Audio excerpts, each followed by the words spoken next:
மக்கள் போற்றும் மகத்தான தளபதிக்கு மக்களால் கிடைத்த வெற்றி சின்னம் விசில் சின்னம். இது நம்ம சின்னம். இவன் YBM பாலாஜி, கொளத்தூர் தொகுதி, தமிழக வெற்றி கழகம். என் நெஞ்சில் குடியிருக்கும்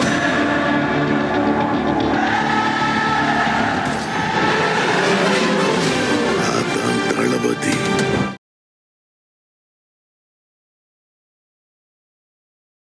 ஆன்டி இன்கம்பன்சி கடுமையாக இருக்கும் பொழுது திமுகவுக்கு எதிரான வாக்குகள் மூணாக உடையும் போது என்ன மாதிரியான ஒரு முடிவை கொடுக்கும்னு ப்ரெடிக்ட் பண்ண முடியல.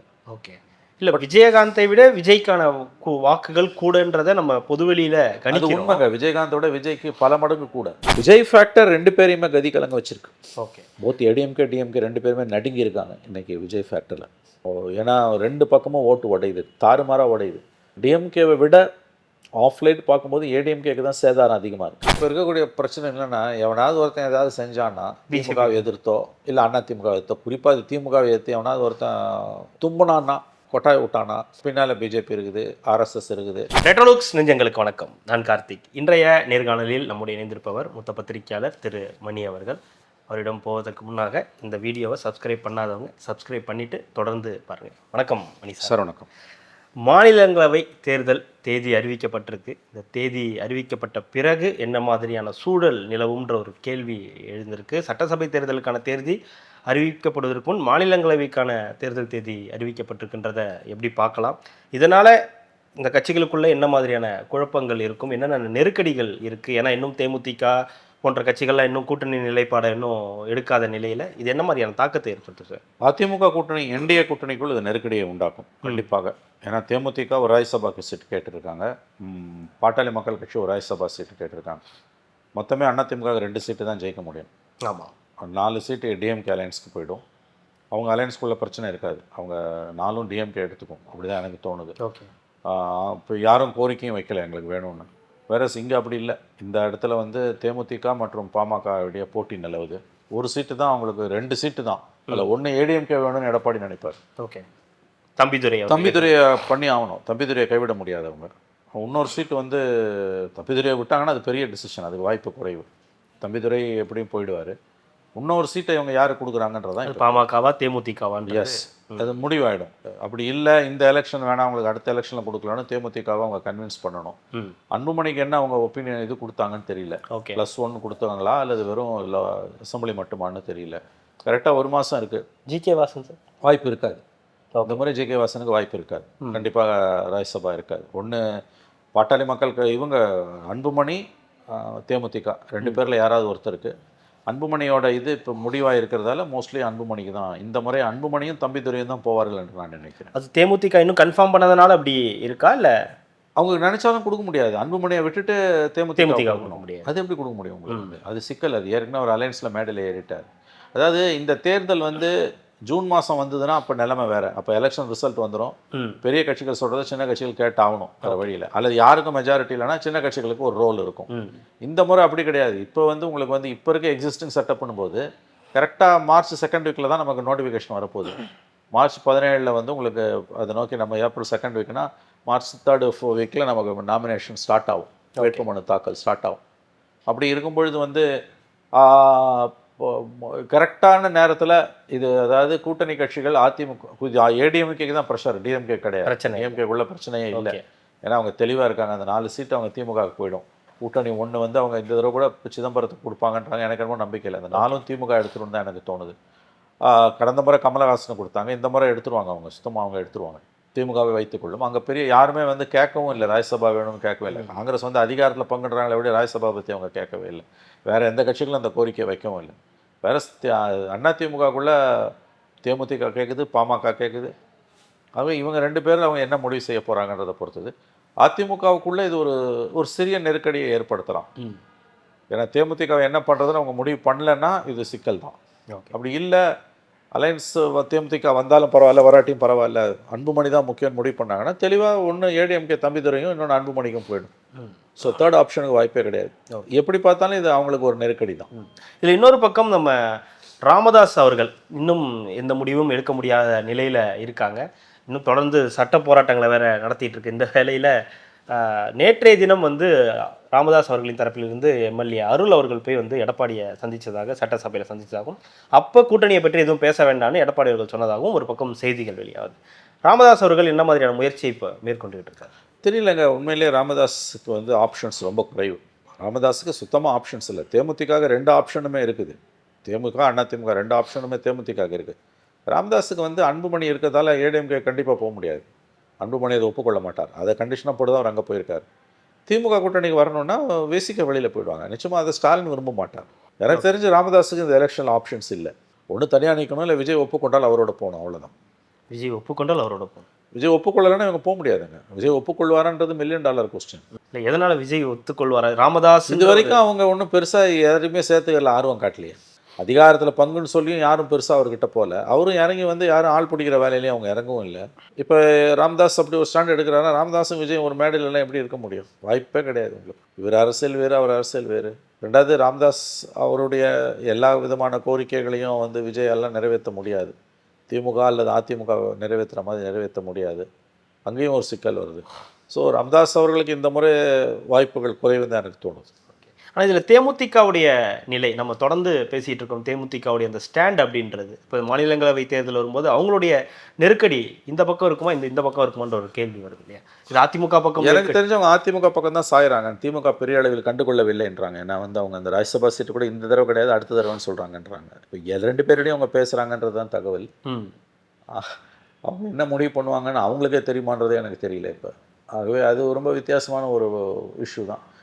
இப்போ 2 நாளாக வர செய்திகள், மார்ச் 1 பிரதமர் மோடி மதுரை வரும்பொழுது மேடையில் கண்டிப்பாக பிரேமலதா இருப்பார் என்கிறார்கள். தெரியாது, நமக்கு தெரியாது. ஏன்னா ராஜ்யசபா வந்ததால் வந்து அவங்க டிமாண்ட்ஸை குறைச்சிக்கிறாங்களா இல்லை அதில் உறுதியாக இருக்காங்களான்றது நமக்கு தெரியாது. அப்படின்னா 2 பேருக்கும் ஒரு ராஜ்யசபா சீட்டு கொடுத்து அவர் உள்ள அகாமடேட் பண்ணணும். எடப்பாடி அன்புமணிக்கும் கொடுக்கணும், இவருக்கும் கொடுக்கணும். அப்போ தம்பிதுரை என்ன பண்ணுவீங்க?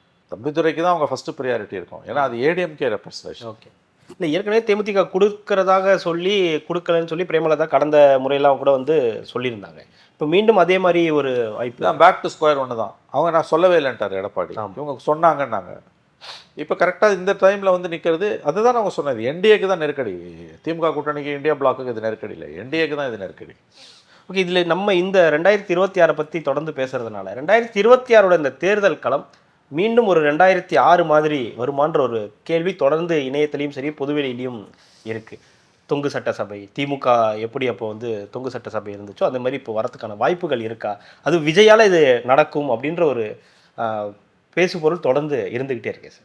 அதுக்கான வாய்ப்பு, அதுக்கு நாள் இருக்குது. என்ன இதை பற்றி கருத்து சொல்கிறதுக்கு இன்னும் நாட்கள் இருக்குது. உங்களுக்கு அலையன்ஸ் ஃபார்மலைஸ் ஆகணும். கம்ப்ளீட்டாக அலையன்ஸ் வந்து ஒரு ஷேப்புக்கு வரணும். 2 தரப்புலையும் ஷேப்புக்கு வந்த பிறகு 4 முனை போட்டி இருக்குன்னும் பொழுது அப்போ தான் இதை பற்றி கருத்து சொல்ல முடியும். ஓகே. ட்ரெடிஷ்னலி நீங்கள் பார்த்தீங்கன்னா 4 முனை போட்டி திமுக அட்வான்டேஜ். ஓகே. அவங்க 118 தனியாகவே வாங்கிடுவாங்க, அல்லது கூட்டணியோட சேர்த்து வாங்கிடுவாங்க. 4 கார்னர் ஃபைட்னா இட்ஸ் அட்வான்டேஜ் டிஎம்கே. சந்தேகமே வேணாம். மற்றது எல்லாம் எப்படி போனாலும், அதுவும் அதிகாரத்தில் இருக்கும்போது திமுகவுக்கு எதிரான வாக்குகள் 3ஆக உடையுதுன்னும் பொழுது, இண்டெக்ஸ் ஆஃப் அப்போசிஷன் யூனிட்டி இல்லைன்னும் பொழுது டிஎம்கே அட்வான்டேஜ், அதில் சந்தேகமே கிடையாது. 89 தான் எனக்கு நினைவு வருது ஒவ்வொரு தடவையும் பேசும்போது. ஒரு 89க்கும் இதுக்குமான ஒரு வித்தியாசம் என்னென்னா, அப்போ 13 ஆண்டுகள் அதிகாரத்தில் இல்லை, இப்போ 5 ஆண்டுகள் அதிகாரத்தில் இருக்காங்க. ஆன்டி இன்கம்பன்சி கடுமையாக இருக்குது. ஆன்டி இன்கம்பன்சி கடுமையாக இருக்கும்பொழுது திமுகவுக்கு எதிரான வாக்குகள் 3ஆக உடையும் போது என்ன மாதிரியான ஒரு முடிவை கொடுக்கும்னு ப்ரெடிக்ட் பண்ண முடியல. ஓகே. இல்லை, விஜயகாந்தை விட விஜய்க்கான வாக்குகள் கூடன்றதை நம்ம பொதுவெளியில் கணிக்கிறோம். உண்மைங்க. விஜயகாந்தோட விஜய்க்கு பல மடங்கு கூட. இல்லை, அதனால அதுக்கான வாய்ப்புகள் இருக்குது அப்படின்ற அந்த அது மட்டும் இல்லை, ஓவராலாகவே வந்து இப்போ திமுக மீது மிகப்பெரிய வெறுப்பு மக்களுக்கு 2011 அன்றைய கலைஞர் ஆட்சி மீது இருந்த மாதிரி தோற்கடித்து வீட்டுக்கு அனுப்பணும். அந்த வெறுப்பு திமுக மீது மக்களுக்கு இல்லை. ஓகே. பட் ஆன்டி இன்கம்பன்சி இருக்குது. அந்த 11 இருந்த மாதிரி, ஏன்னா நான் அதை பார்த்தேன், அந்த ஃபீல் இருக்கும். அண்டர் கரண்ட் அன்னைக்கு இருந்தது. ஸ்டாலின் கலைஞர் சிஎம்மாக இருக்கும்போது 2011 வேண்டாம் அப்படின்னு, வேண்டாம் அந்த கவர்மெண்ட் வேண்டாம். பட் இப்போ அந்த அளவுக்கு வெறுப்பு திமுக மீதோ குறிப்பாக ஸ்டாலின் மீதோ இல்லை. அதுக்கு இந்த நலத்திட்ட உதவிகள் அதுவும் ஒரு காரணம். எதிர்கட்சிகளோட ஒற்றுமையின்மை ஒரு காரணம். பிஜேபி ஃபேக்டர் சிறுபான்மையின மக்கள் அவங்க பக்கம் இன்டாக்டாக வச்சுருக்கு. பெரிய அளவில் அதிருப்தி, ஒரு குரோதம், ஒரு கோவம் அரசின் மீது, கவர்மெண்ட் ஒழிஞ்சா போதும் அப்படிலாம் இல்லை. அதை நம்ம பதிவு பண்ணி தான் ஆகணும். அதுதான் உண்மையும் கூட. ஓகே.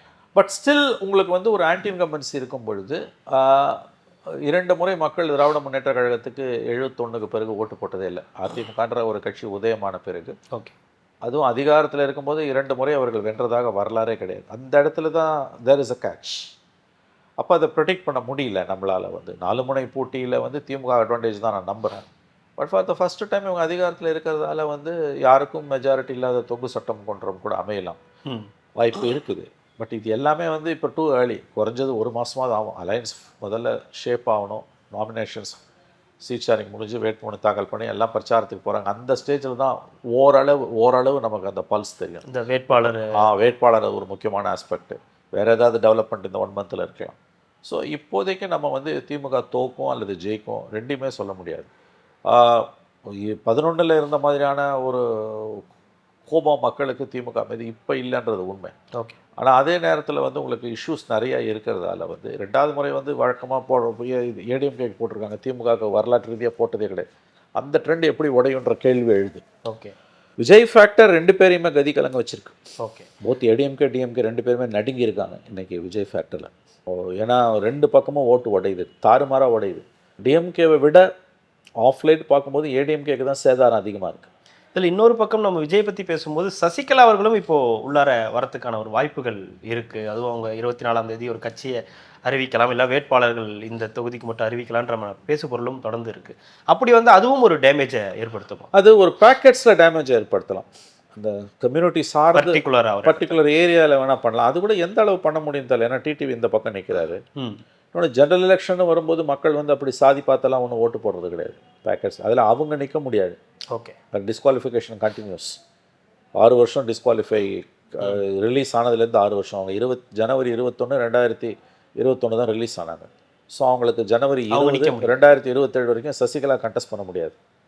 தலைவர் கண்டெஸ்ட் பண்ண முடியாமல் ஊழல் வழக்கில் தண்டிக்கப்பட்டவர்னும்போது அவங்க கேம்பெயினே அடி வாங்கல. இப்போ பேசாமல் இருக்க திமுக அப்போ பேசுவாங்க, அப்போ அண்ணா திமுகவும் பேசல. இந்த சிக்கல் இருக்குது. சசிகலாவால் பெரிய பாதிப்பு இந்த தேர்தலில் வராதுன்னு எனக்கு தோணுது. திமுகவோ அண்ணா திமுகவோ தோக்கிறதுக்கோ ஜெயிக்கிறதுக்கோ ஆட்சியை பிடிப்பதற்கோ அல்லது ஆட்சியை எந்த விதமான அது டிசைசிவாக இருக்காது. அதாவது அது மட்டுமே தாக்கமாக இருக்காது. சசிகலாவுடைய அரசியல் என்பது வரும் தேர்தல் முடிவுகளை பாதிக்கக்கூடிய அளவுக்கு இருக்காதுன்னு நான் நம்புகிறேன். அவங்களுக்கு அந்த செல்வாக்கு இல்லை. அது பாரம்பரிய ஏடிஎம்கே ஓட்டு தான். அது வெறும் அது முக்குலத்தோர் ஓட்டு மட்டும் கிடையாது. ஓகே. அந்த பாரம்பரிய அதிமுக வாக்கு எந்த பக்கம் போகுதுன்றதான் இல்லை. இதுக்கு பின்னணியிலையும் பிஜேபி இருக்குன்னு ஒரு பேசு பொருள் இருக்குது. அதை நம்ம அப்படி எடுத்துக்கணும். அவங்களையும் அதாவது இப்போ இருக்கக்கூடிய பிரச்சனை என்னென்னா, எவனாவது ஒருத்தன் ஏதாவது செஞ்சான்னா திமுகவை எதிர்த்தோ இல்லை அண்ணா திமுக எதிர்த்தோ, குறிப்பாக அது திமுகவை எதிர்த்து எவனாவது ஒருத்தன் தும்புனான்னா கொட்டாய் விட்டானா பின்னால் பிஜேபி இருக்குது, ஆர்எஸ்எஸ் இருக்குது. பிரவீன் சக்கரவர்த்தியும் மாணிக்க தாகரும் ஆர்எஸ்எஸ் தான் இயக்குதுன்றான். இந்த புத்தி எங்கேருந்து வருது?